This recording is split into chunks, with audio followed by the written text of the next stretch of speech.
където страхът среща истината. Има пътека, която не е на картата. Между Копривщица и връх Богдан. Старите я наричат Самодивската пътека.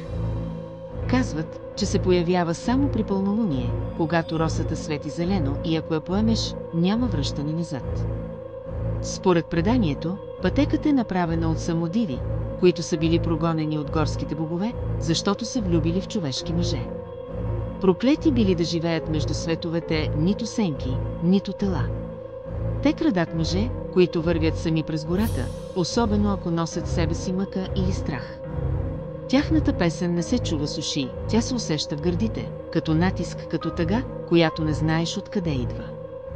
Един турист, Деян, студент по биология, отива на соло поход из района. Последното му съобщение до приятелка е: намерих странна пътека. Мирише на липа, а наоколо няма дървета. Чувствам се странно, леко, сякаш не вървя, а летя. Той никога не се връща.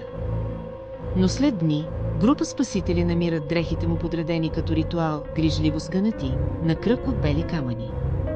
До тях венец от див розмарин и коса, тънка като конски кост. Но никой не е бил там.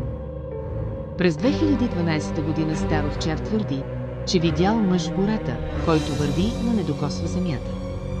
Казал, че очите му били празни, а от гърба му се вият сенки с женски очертания, скрила от мъгла. Как да я разпознаеш? Самодивската пътека миришена. Мокри цветя след дъжд. Мляко. Изгорял восък.